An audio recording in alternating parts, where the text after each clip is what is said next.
Well, today is the day. The Model T project is done. I'm going to push it out of the shop and we're going to see if we can get it started for the first time.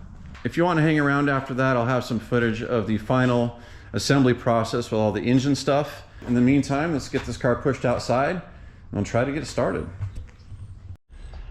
All right, here we go. First start after engine work. I think it would be difficult to start the car on magneto after it's been completely dry, you know. So I've got a battery hot wired into the system down there. That should give me a better chance. I'll crank it over a couple times to choke it, and I'll turn the battery on and see if we can get it to fire.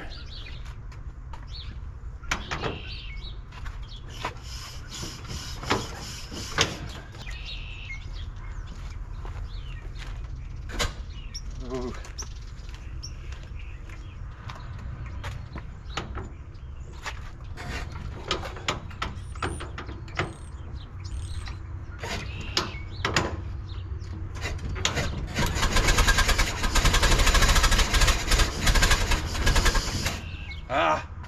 You definitely wanted to.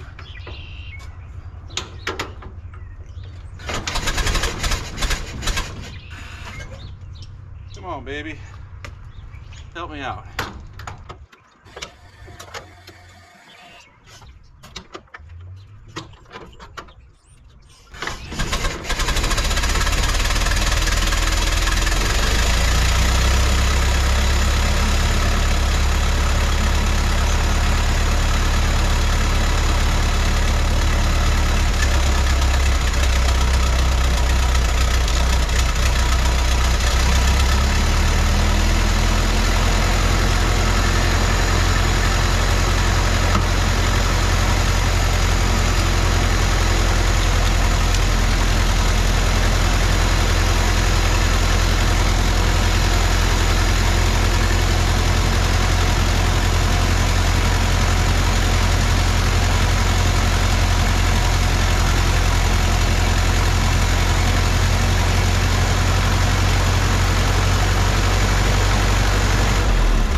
After a few heat cycles, the engine will be much easier to crank over by hand, and I'll be able to start it on magneto again. I'm going to let this sit overnight, and tomorrow I'll come out and retorque the head bolts and check the torque on the manifold bolts also. It's always satisfying when I finish these projects and everything works as it should. And I almost always enjoy the process. There's some challenges and frustrations that go along with all of them, but in the end it's always satisfying, and I appreciate you guys watching the videos and sharing them and liking them and all that stuff. So I hope to see all you guys on the next project, and take care.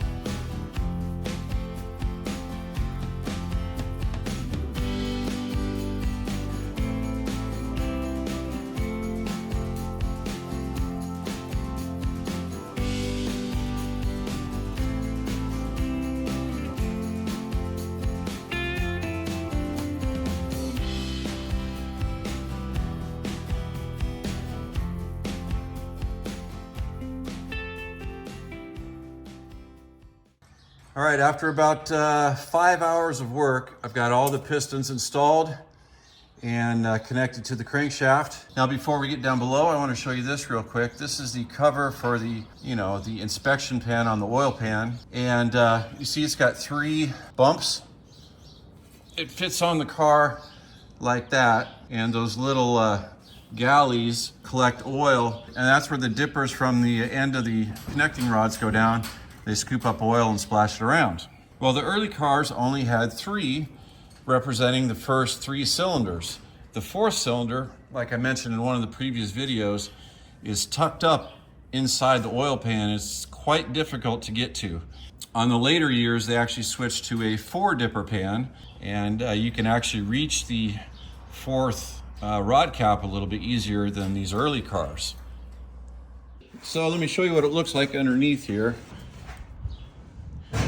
All right, this is number 1, number 2, and number 3 right there. But number 4 is back there. You see it? Of course, you can rotate the crankshaft and get that rod a little higher up in the pan there, but that is extremely difficult to get your hands up in there. I don't want to exaggerate here. Maybe other people don't have as much trouble with it, but I have kind of large hands, and that is almost impossible for me to get that at any angle in any position. I just wanted to point that out, that the early cars only have that 3 dipper pan and the later cars have a 4 dipper pan, so it's easier to get to that back one. I want to show you something here, see if I can get a shot of it. This is the cover that we need to install back on the oil pan, and this is the gasket. I haven't put sealant on it yet. You have to align the bolts through the holes in the pan here and the gasket, and then you have to align the bolts through the holes in the larger oil pan, and then you have to also align the bolts up with these brackets in here. Can you see that? There's a horseshoe bracket there and a horseshoe bracket there, representing all of these holes, and those are where the threads are. But the problem is they're just kind of floating. They're not fixed. So I have an idea. I'm going to use some alignment bolts first, and I think that will do 2 things. That will help me hold the pan up so I can free up one hand, and that will also allow us to just push it straight on, and theoretically all the bolts should be perfectly in line. So let me get that set up and I'll bring it back. All right, I think you can see what I'm trying to accomplish here. I just want to get these bolts started and use them as alignment pins so I can just push the pan up on it while I start getting the little ones in all the way around.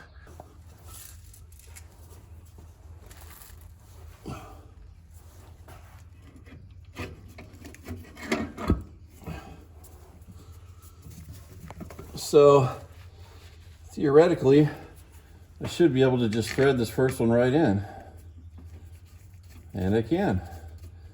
You know what? I should put lock washers on this though. Let's try this one with a lock washer.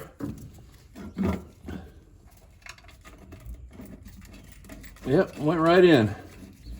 So far, so good. 3 for 3.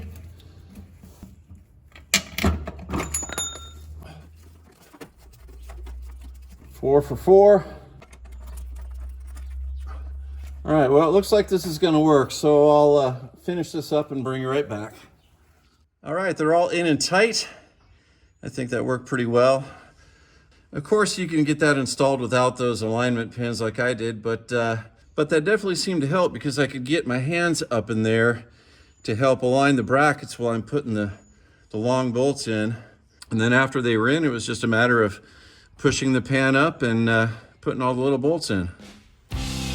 So now I'm going to put a new crush washer on the oil pan drain plug right there and tighten that up, and then I can finally get out from underneath the car.